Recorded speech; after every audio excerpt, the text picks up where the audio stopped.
भाई और बहनों, चैनल सब्सक्राइब करो।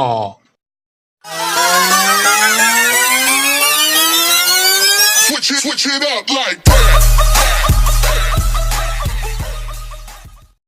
ഹായ് ഫ്രണ്ട്സ്, എല്ലാവർക്കും എൻ്റെ യൂട്യൂബ് ചാനലിലേക്ക് സ്വാഗതം.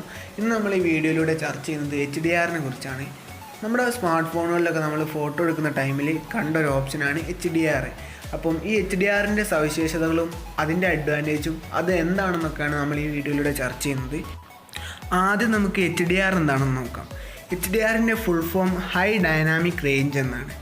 അപ്പം ഞാൻ ഈ യൂട്യൂബിൽ ഈ വീഡിയോ ചെയ്യാൻ വേണ്ടിയിട്ട് HDRനെ കുറിച്ച് സെർച്ച് ചെയ്ത സമയത്ത് ഒരു വീഡിയോ കണ്ടു.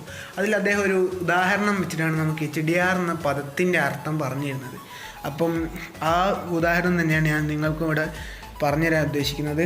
അഥവാ HDR എന്ന് പറഞ്ഞാൽ, അപ്പോൾ ഉദാഹരണമായിട്ട് നമ്മൾ ഒരു ഭൂമിയിലൊരു കുഴി ഉണ്ടാക്കിയിട്ട് അതിൽ ഒരു കോണി വെച്ചിട്ട് താഴോട്ട് ഇറങ്ങുന്ന ടൈമിൽ നമ്മൾ ഓരോ സ്റ്റെപ്പ് താഴോട്ട് ഇറങ്ങുമ്പോഴും ഈ നമ്മുടെ കുഴിയിലേക്ക് വരുന്ന വെളിച്ചത്തിൻ്റെ അളവ് കുറഞ്ഞുകൊണ്ടിരിക്കും. അപ്പം നമ്മൾ താഴോട്ട് ഇറങ്ങി ഒരു പരിധിയിലെത്തുന്ന ടൈമിൽ വെളിച്ചം തീരെ ഇല്ലാത്തൊരവസ്ഥ വരും. അതായത് താഴോട്ട് ഇറങ്ങിയാൽ തീരെ വെളിച്ചം ഉള്ളോട്ട് വരാത്തൊരവസ്ഥ വരും. അവിടെ മുതൽ നമ്മൾ അവിടെ നിന്ന് മുകളിലോട്ട് ഓരോ സ്റ്റെപ്പ് നമ്മൾ ഇങ്ങനെ കയറി വരികയാണെങ്കിൽ വെളിച്ചം ഇങ്ങനെ കൂടി വരുന്നതായിട്ട് നമുക്ക് സ്വാഭാവികമായിട്ടുണ്ടാവും.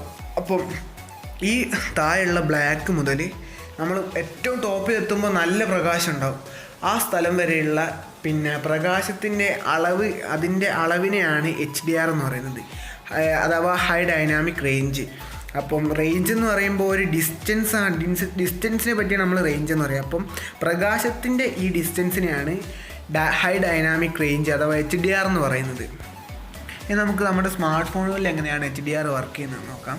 നമ്മുടെ ഒരു നോർമൽ ഫോട്ടോയിൽ ഹൈ ഡൈനാമിക് റേഞ്ച് ആഡ് ചെയ്യുകയാണ് ശരിക്കും HDRൻ്റെ ജോലി.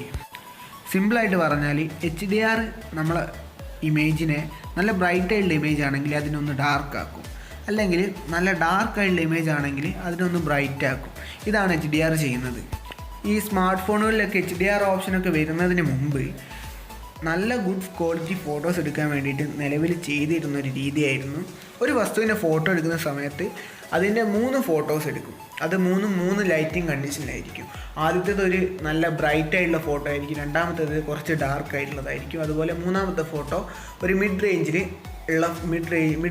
ലൈറ്റിംഗ് കണ്ടീഷനുള്ള ഫോട്ടോ ആയിരിക്കും.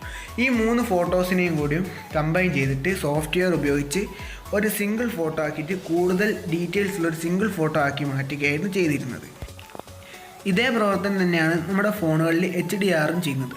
അതായത് നമ്മളൊരു വസ്തുവിനെ ഫോട്ടോ എടുക്കുമ്പോൾ അതിൻ്റെ 3 ഫോട്ടോസ് എടുക്കും. അതായത് ഞാൻ നേരത്തെ പറഞ്ഞ 3 ലൈറ്റിംഗ് കണ്ടീഷനിലായിരിക്കും. ആ 3 ഫോട്ടോസിനെയും കൂടി കമ്പൈൻ ചെയ്തിട്ട് നമുക്ക് കൂടുതൽ ഡീറ്റെയിൽസ് ഉള്ള ഒരു സിംഗിൾ ഫോട്ടോ ആക്കി തരികയാണ് HDR ചെയ്യുന്നത്. ഇത് നമ്മൾ ഇതിനു മുമ്പ് സോഫ്റ്റ്വെയർ എക്സ്റ്റേണൽ സോഫ്റ്റ്വെയർ ഒക്കെ ഉപയോഗിച്ചായിരുന്നു ചെയ്തിരുന്നത്. 3 സെപ്പറേറ്റ് ഫോട്ടോ എടുത്തിട്ടായിരുന്നു. അതേ സംഭവം നമ്മുടെ സ്മാർട്ട് ഫോൺ നമുക്ക് വേണ്ടിയിട്ട് HDR എന്ന ഓപ്ഷനിലൂടെ ചെയ്തു തരികയാണ് ചെയ്യുന്നത്. അതുകൊണ്ടാണ് നമ്മുടെ സ്മാർട്ട് ഫോണുകളിൽ നമ്മൾ HDR മോഡ് എടുക്കുന്ന സമയത്ത് അത് പ്രോസസ്സ് ആവാൻ കുറച്ച് സമയം എടുക്കുന്നത്. നമ്മൾ HDR മോഡിൽ ഫോട്ടോ എടുക്കുമ്പോൾ ശ്രദ്ധിക്കേണ്ട കാര്യമാണ്, ഇത് നമ്മുടെ ഗ്യാലറിയിലേക്ക് സേവ് ആകുന്നത് വരെ, അഥവാ ഇത് പ്രോസസ്സ് ആകുന്ന വരെ നമ്മൾ ഏത് ഒബ്ജക്റ്റിനാണോ ഫോക്കസ് ചെയ്ത് ഫോട്ടോ എടുക്കുന്നത് അത് നമ്മുടെ ഫോണ് ഷെയ്ക്കാതെ നോക്കണം. അപ്പം എനിക്ക് ഇതിൻ്റെ ഏറ്റവും വലിയ ഡിസഡ്വാൻറ്റേജ് ആയിട്ട് പറയാനുള്ളത് അത് തന്നെയാണ്. ഒരു ചലിച്ചുകൊണ്ടിരിക്കുന്ന ഒരു വസ്തുവിൻ്റെ ഫോട്ടോ നമുക്ക് HDR മോഡിൽ എടുക്കാൻ സാധിക്കില്ല. ഒരു ബ്ലർ ഇമേജ് ആയിരിക്കും നമുക്ക് അപ്പോൾ ലഭിക്കുന്നത്. ഈ വീഡിയോയിലൂടെ ഞാൻ നിങ്ങൾക്ക് ഷെയർ ചെയ്ത ഈ ഇൻഫർമേഷൻ നിങ്ങൾക്ക് ഉപകാരപ്രദമായെങ്കിൽ നിങ്ങൾ ലൈക്ക് ചെയ്യുക. അതുപോലെ എന്തെങ്കിലും സംശയം നിങ്ങൾക്ക് HDRനെ സംബന്ധിച്ചിട്ടുണ്ടെങ്കിൽ താഴെ കമൻറ്റ് ബോക്സിൽ കമൻറ്റ് ചെയ്യുക. അതുപോലെ ഈ ഇൻഫർമേഷൻ നിങ്ങളുടെ ഫ്രണ്ട്സിലേക്ക് എത്തിക്കാൻ ഷെയർ ചെയ്യുക. ഇനി എൻ്റെ ചാനൽ സബ്സ്ക്രൈബ് ചെയ്തിട്ടില്ലെങ്കിൽ ഉടൻ തന്നെ സബ്സ്ക്രൈബ് ചെയ്യുക. ഒപ്പം ആ കാണുന്ന ബെൽ ഐക്കൺ കൂടെ ഒന്ന് എനേബിൾ ചെയ്ത് വെക്കുക. So thank you so much for watching.